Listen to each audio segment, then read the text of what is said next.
Assalamualaikum warahmatullahi wabarakatuh. Perkenalkan, nama saya Aknama Faid Ilmi. Saya merupakan mahasiswa dari Fakultas Tarbiyah, Program Studi Pendidikan Agama Islam. Tujuan saya membuat video ini adalah untuk memenuhi tugas mata kuliah Profesi Keguruan. Assalamualaikum warahmatullahi wabarakatuh. Waalaikumsalam warahmatullahi Perkenalkan, wabarakatuh. nama saya Aknama Faid Ilmi. Kali ini saya akan melakukan wawancara kepada salah satu guru di Man 1 Hulu Sungai Selatan. Terima kasih untuk Ibu yang telah meluangkan waktunya. Pertanyaan pertama nih Bu, boleh perkenalkan siapa nama Ibu? Iya, Assalamualaikum warahmatullahi wabarakatuh. Waalaikumsalam warahmatullahi wabarakatuh. Nama saya Haji Harusnia SPDI. Saya pengajar mata pelajaran Bahasa Arab di Man 1 Hulu Sungai Selatan. Pertanyaan selanjutnya Bu, bagaimana riwayat pendidikan yang Ibu tempuh hingga menjadi guru? Riwayat pendidikan dari SD, MTS dan Aliyah di Pondok Pesantren Al-Falah Putri, terus kuliah di IAIN Antasari, sekarang UIN Antasari, jurusan Pendidikan Bahasa Arab tahun 1999 dan lulus di tahun 2004. Sekitar 21 tahun yang lalu. Kemudian pertanyaan selanjutnya, apa yang melatar belakangi atau memotivasi Ibu memilih profesi sebagai guru? Yang pertama, guru adalah pengajar, orang yang paling beruntung. Mudah-mudahan dengan mengajar dan belajar kita ditinggikan oleh Allah derajat. Yang kedua, ilmu yang bermanfaat, mudah-mudahan bisa menjadi manfaat bagi banyak umat. Amin. Kemudian yang selanjutnya, nilai atau prinsip apa yang selalu Ibu pegang dalam menjalani profesi sebagai guru? Yang pertama sabar, yang kedua ikhlas, dan jangan berhenti untuk belajar. Kemudian yang selanjutnya, bagaimana biasanya Ibu mempersiapkan pembelajaran sebelum masuk ke kelas? Mempersiapkan pembelajaran, yang pertama materi harus siap, dan menyesuaikan dengan materi kita menyiapkan juga media pembelajaran. Lanjut ke pertanyaan selanjutnya, metode pembelajaran apa yang paling sering Ibu gunakan di kelas dan apa alasannya Ibu menggunakan metode tersebut? Yang sering digunakan karena ini bahasa Arab, kebiasaan kita harus maharah atau pandai dalam pertama membaca, kedua berbicara, ketiga menulis, dan metodenya sesuai dengan materi yang akan disampaikan. Apabila qiraah dengan metode membaca dan juga hiwar dengan metode percakapan, atau bisa juga kadang-kadang dicampur membaca dan percakapan menjadi satu, membaca sekalian bercakap-cakap. Dan nanti ketika pembelajaran untuk menulis, kita beda lagi materinya, metodenya. Jadi metode yang digunakan itu menyesuaikan dengan materi yang akan diajarkan. Iya. Kemudian pertanyaan selanjutnya, dengan kemampuan siswa yang beragam, bagaimana cara Ibu menyesuaikan proses pembelajaran? Siswa yang beragam, ada yang sudah mahir, ada yang mudah untuk memahami. Itu ketika kita memberikan pembelajaran, mereka mudah dengan paham dan lebih ditingkatkan lagi.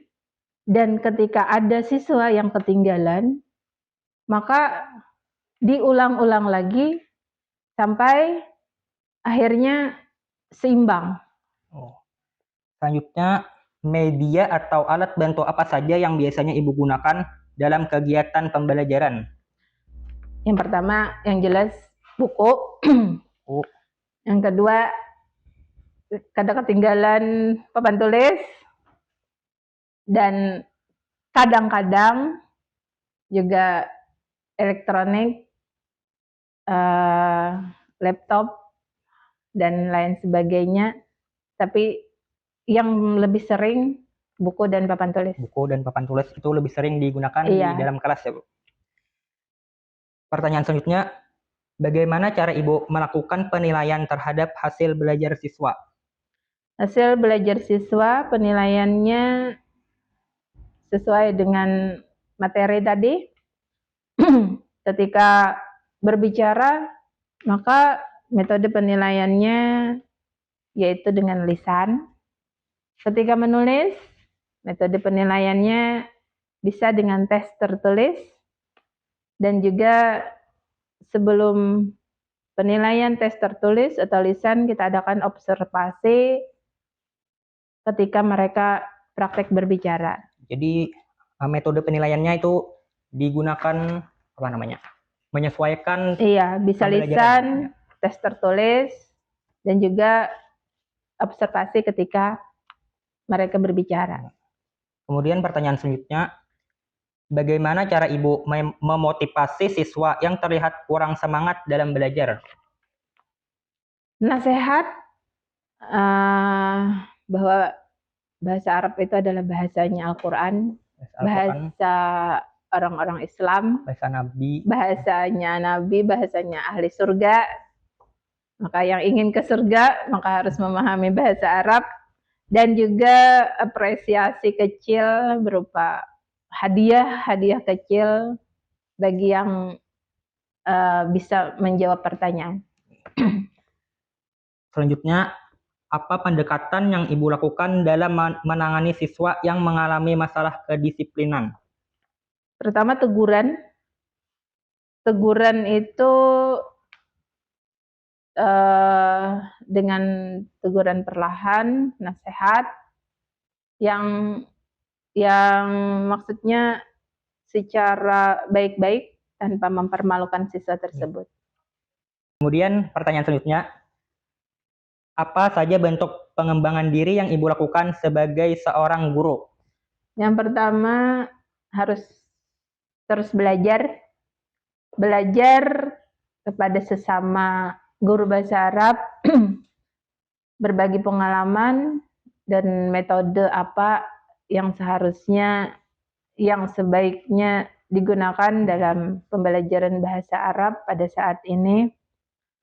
Terus melihat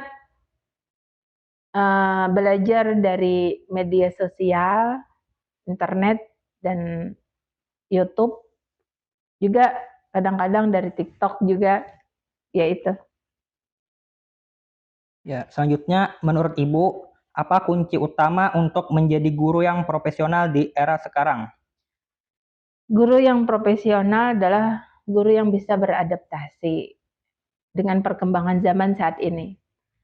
Karena siswa dan siswi saat ini beda dengan siswa dan siswi saat kami di tahun 90-an. Dan itu yang jadi problema bagi kami. Kami kurang menguasai teknologi sebagaimana siswa sudah teknologi itu sudah menguasai, bahkan di tangannya sudah ibaratnya sudah mahir menggunakan aplikasi dan lain sebagainya. Dan itu jadi apa ya? Tantangan. Iya, jadi tantangan bagi kami guru-guru yang sudah ibaratnya gen apa kami nih, gen sudah ya milenial, kada lagi milenial, sebelum milenial lah, sudah berusia kayak kami, kayaknya sudah ibaratnya itu sudah hampir ketinggalan dengan kemampuan siswa yang untuk menguasai teknologi. Jadi harus beradaptasi, harus terus belajar. Selanjutnya, bagaimana cara Ibu menciptakan suasana belajar yang positif dan menyenangkan di kelas? Supaya pembelajaran bahasa Arab menyenangkan, tidak selalu membaca, tidak selalu hiwar, tapi diadakan ada permainan, ada lagu, supaya dengan bernyanyi, dengan bermain, dengan kosakata bahasa Arab, mereka dengan mudah memahami dan mengingat kosakata bahasa Arab tersebut.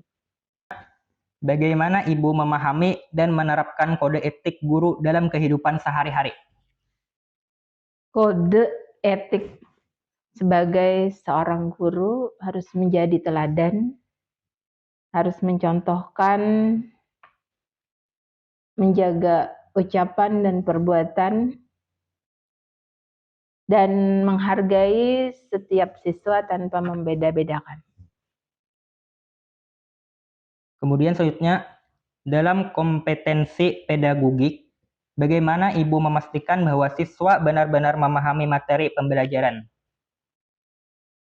Untuk memastikan siswa memahami pembelajaran, bisa ditanya, mengulang-ulang,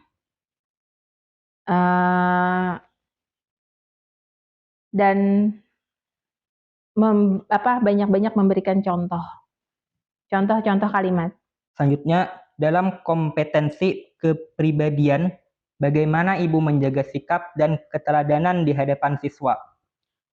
Menjaga sikap, karena guru adalah seseorang yang harus diteladani oleh siswa.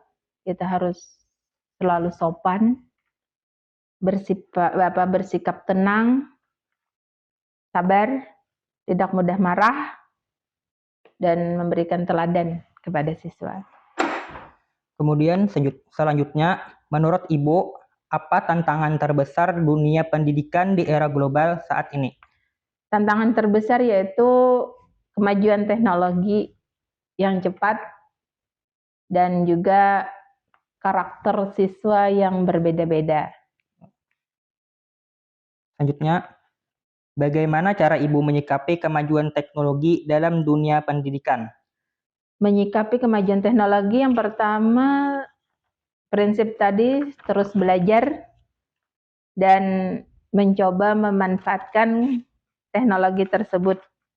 Misalnya menggunakan aplikasi pembelajaran dengan video atau aplikasi-aplikasi yang lainnya. Pertanyaan selanjutnya, apa strategi yang Ibu terapkan agar siswa siap bersaing di era global dan digital?